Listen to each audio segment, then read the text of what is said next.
Hello, my name's James. This is Autumn, and we're back.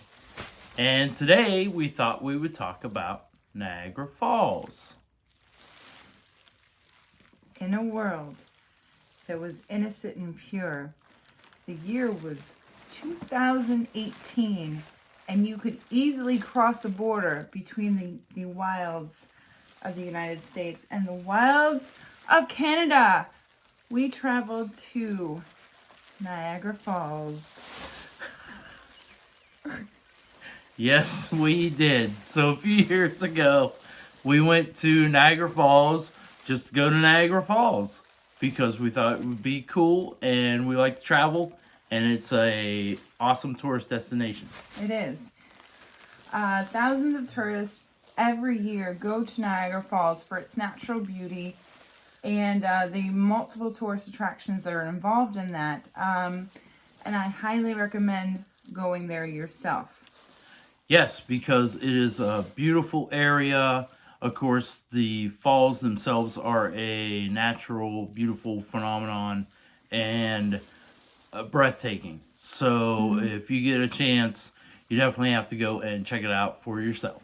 Right. At its highest point, the falls are about 160 feet high, and they do consist of 3 separate falls. The Horseshoe Falls are on the Canadian side. The American Falls and the Bridal Veil Falls are on the U.S. side.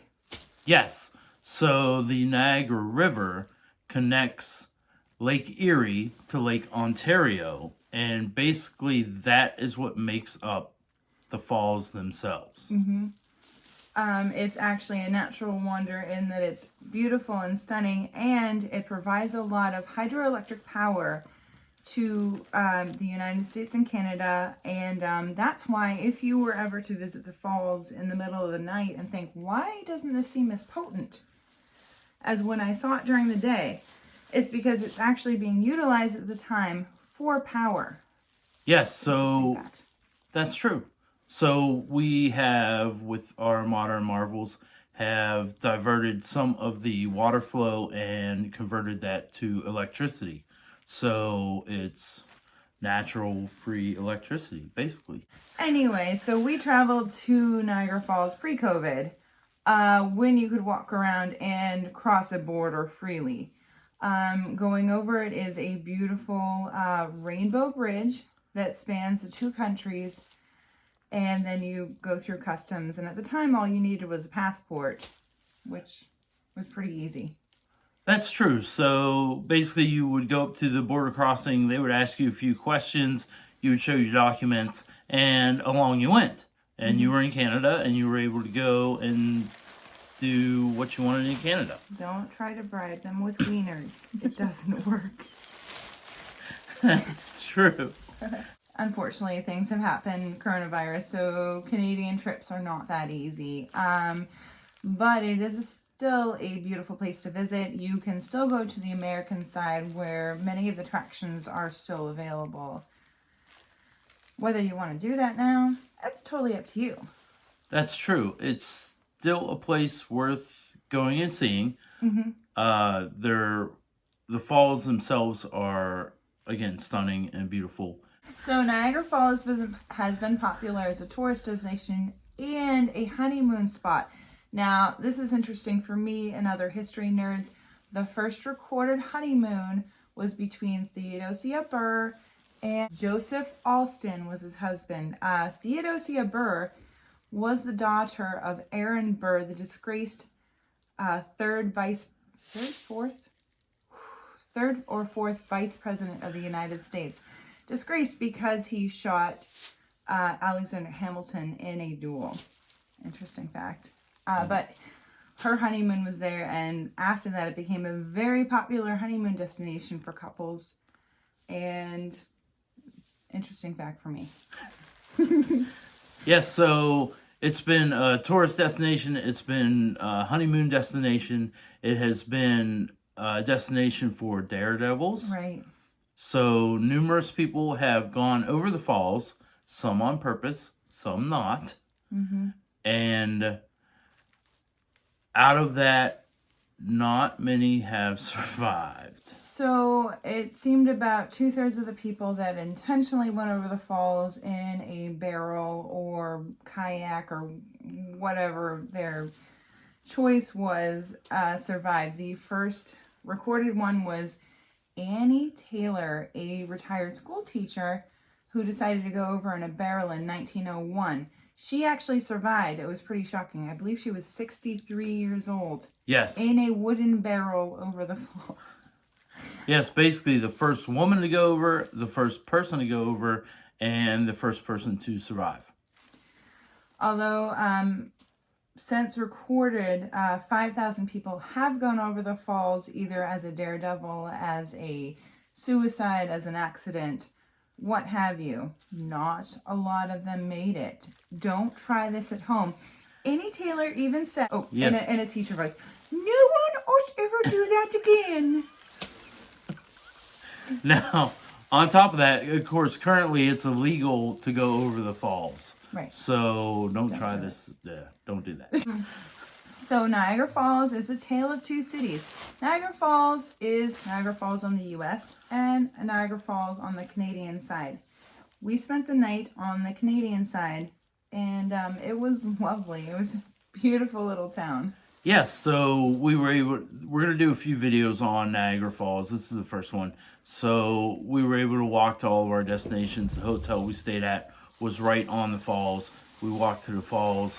We went under the falls. Which is a great tour. If you do go to Niagara Falls, you definitely have to go under the falls. Right. So on the American side, it is called Tunnel of Wind. No, on the American side is the Cave of the Winds. On the Canadian side, it's Journey Behind the Falls. Yes. So this getup is from Journey Behind the Falls. And of course, you're going to see some of the pictures from that. And it was amazing. Basically, we tunneled under the falls. And you get to go walk out and see the falls in their natural beauty and their power. And it's pretty amazing. So every night, the falls are lit up by a laser show. Lasers shoot across the divide, the river, and light up the falls and make it change colors. They also show fireworks basically every night there. So you need to stay for the fireworks and the laser light show at the least. It's beautiful. Multiple colors, multiple fireworks. It's a really good time. I recommend, if you can, stay the night. Yes, because then you'll be able to, you can take the tour with through the falls, under the falls, and be able to see the light show up close like we did, or you can stand on either park and of course be able to see it also. So it's definitely worth taking the extra time to stop and see it. If you want to take a boat trip, which I highly recommend, seeing as you're going there anyway. On the Canadian side, it's called the Hornblower. On the U.S. side, it's the Maid of the Mist. Maid of the Mist is fairly popular. We did the Maid of the Mist.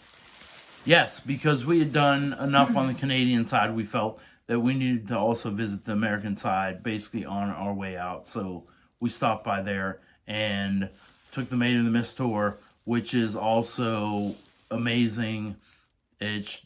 You basically take a boat right up to the falls and are completely soaked by the end of it. And you get to see all of the beauty and power that is the Niagara Falls. And on both sides, they have parks. On the Canadian side, it's the Queen Victoria Park. On the U.S. side, it's the Niagara Falls Park. I highly recommend just going to both of them. The only issue that we found with either side is parking.